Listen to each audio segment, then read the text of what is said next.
I was sitting at my kitchen table, the one I bought with my first nursing paycheck in 1987, when the notification lit up my phone. Bank of America. Account ending in 4091. Available balance. 3 cents. 3 cents. That was all that was left of the $127,000 I had saved, penny by penny, for 43 years. My son Michael had just drained it. Every dime. He sent one text, nothing more. Laughing emoji. And the words, "Mom, if your account were empty, how would you look right now?" I stared at the screen until it went black, until the reflection of an old woman with gray hair and shaking hands stared back at me.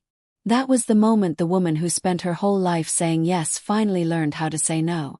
Evelyn, 71 years old. Widowed 15 years. I live in the same little blue house in Rochester, New York, where the snow piles high against the windows and the radiator hisses like it's telling secrets. Every morning I still wake at 5:30, the way I did when the kids were small. I put on the same faded robe, the one with tiny roses your grandma would call vintage. I make coffee in the same pot that dripped the first cup I ever handed to Michael when he was studying for finals. The smell of Folgers used to fill the house with promises. Now it just reminds me how quiet a house can be when no one comes home. I remember folding his tiny t-shirts when he was 4, the cotton still warm from the dryer, smelling like sunlight and downy.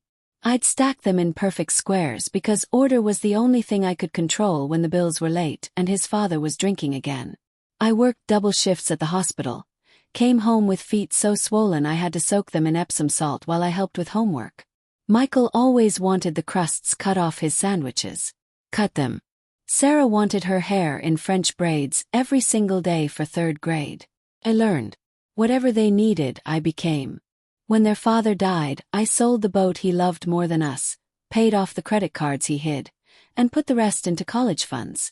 I never took a vacation. Never bought myself anything that wasn't on sale.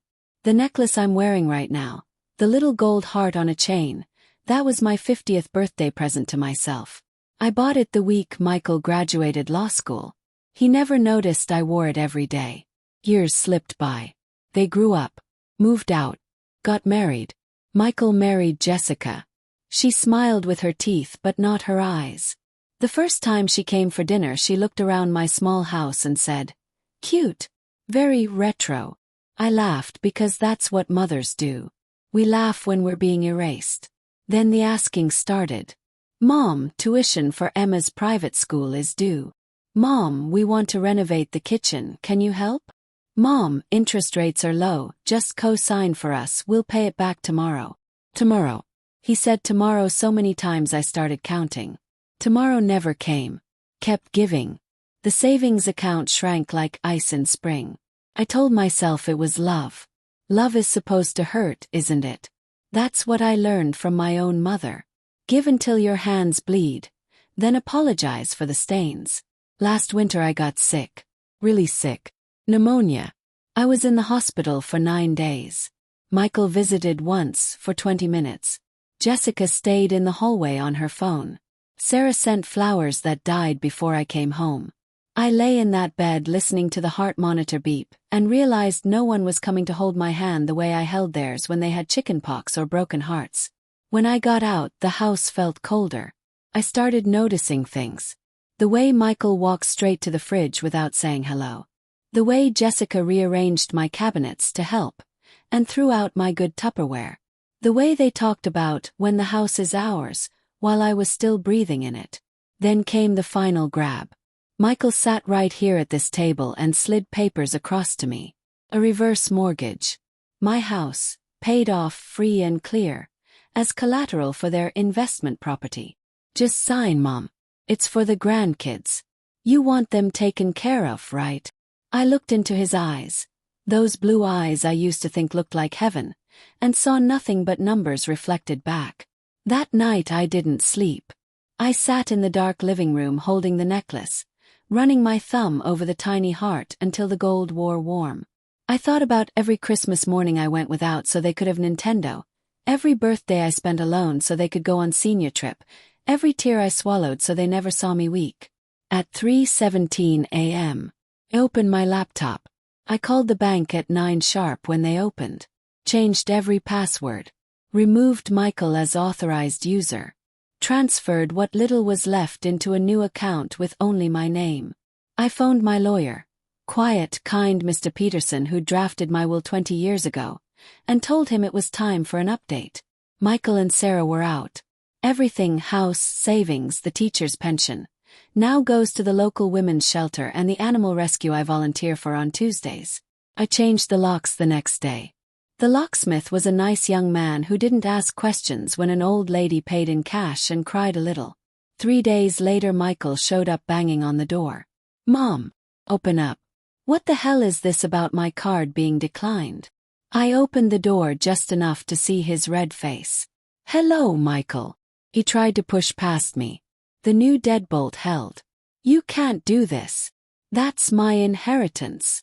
"No, sweetheart," I said, and my voice didn't shake once. "It was my life." Jessica started screaming from the car about ungrateful old people and "we'll sue." Closed the door. Locked it. Leaned against it and felt something inside me click into place. Like a bone finally setting after years of being broken. They left tires screeching. The street went quiet again.